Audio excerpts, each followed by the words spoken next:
right? They're showing their strength in the first game on the stage. Very safe to say. That's not the boldest statement that I or anyone on this desk will make throughout the course of this tournament. But let's jump right into it. I'm going to come to you, Spawn, first, because I know you have some strong feelings about the way the pick ban went for SuperMassive. Yeah, and I said the biggest thing I want out of SuperMassive is to show that they've covered some of their weaknesses in their draft, but they obviously haven't. They completely ignore Graves and they pick up Gragas instead. And the thing about the Gragas pick is you just can't do anything against Kindred. Can't get deep vision ever. In fact, you went a red smite instead of a trackers. Like, there is just nothing you can do in the early game. And against a team of the caliber of SKT or any of the teams in this tournament, if you have an irrelevant jungler, unless you have a great flash body slam gank or something like that, until you're level 6 and team fighting starts happening, it's just not going to get it done, guys. No, and I mean, you won't suffer too much because you're just kind of farming. It's your top lane instead who's going to die like 2 or 3, 4 times because you're just going to dive him.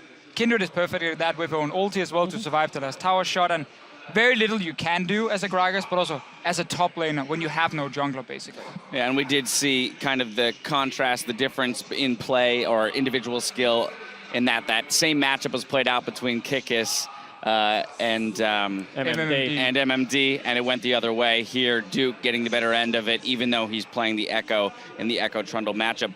But Clement, I want to come to you. Given what Spawn has just told us, right? They didn't make the changes they need to make in order to expand their jungle pool. Well, that's not something they're going to be able to do in 24 hours. Yeah. For the remainder of the tournament. So then, what is their next step? How do they cover that weakness if they can't pick up the new champions? Well, I think for SuperMassive that they got a huge nerf from the Poppy. Like Dumbledoge really wanted he played a lot of Poppy support, and the way you want to do it is he brings the Thunderlords and he wants to all in you early. And I think SKT showed a lot of respect in that.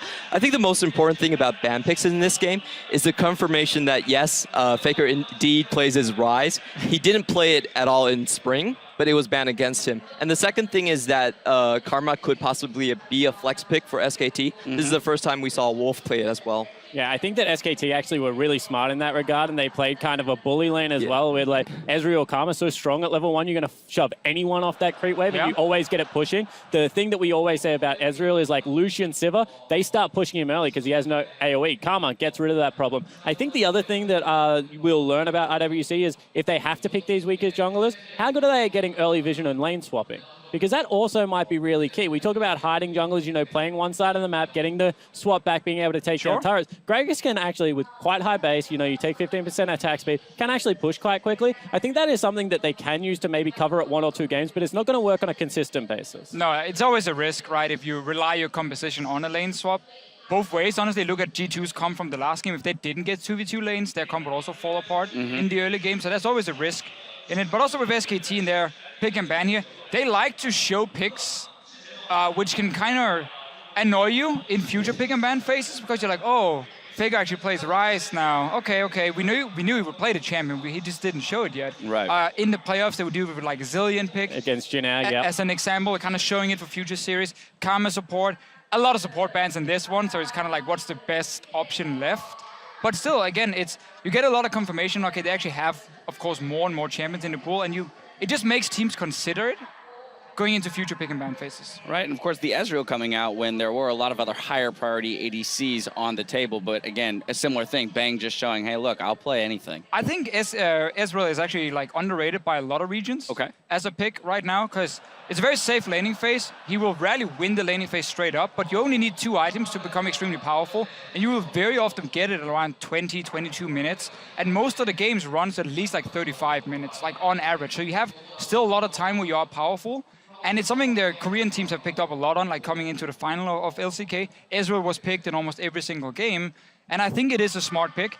Also because SKT is the team who's not really playing around snowballing the first 15 minutes. Like they often play fairly slower in the early game, but very safe. All right, well, notably then, I'm going to contrast this whole point, though, with the fact that Sivir, we haven't seen this champion come out yet. So, Clement, what are your thoughts there? I know NA has never been a big fan of the champion, but the rest of the regions have, and yet we haven't seen her in this tournament in the first 3 games. Yeah, I think this is a huge point that kind of puzzles a lot of analysts because there's actually more Caitlyn players than there are Sivir players at this tournament.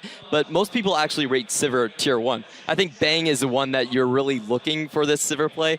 The thing about Sivir is if she gets a couple of W procs on your backline, she just obliterates everything. I think another thing is that a lot of these compositions have relied on flank and double teleport play and things like that, and Sivir actually isn't that good in those respects because, you know, you have people coming in already to get on the back line. Sure, she has AoE crit, but she is quite low range. You know, she hasn't got a great laning phase in some matchups, so I think there are still some weaknesses with her, but if we ever see a front-to-back comp, if we ever see, like, you know, Maokai Azir, Sivir is the logical choice in these compositions to just start it all up.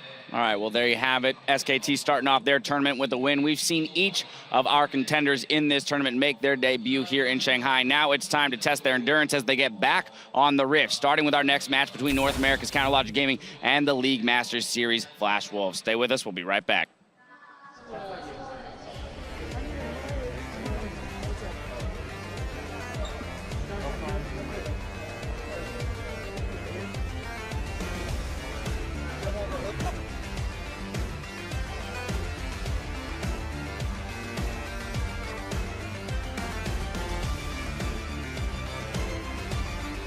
Some time as Blank is looking to get away with his life. May not be able to do so. That's the first kill for SuperMassive. Achuu gets taken down under the tower and Thaldrin's looking for one more. He's still got the chrono break. It's stolen! It's stolen for the third time today! A Baron steal is in effect. Is the final push, Jat, as SKT, the pre-tournament favorites, turn their attention over to the Nexus. They drop the Nexus.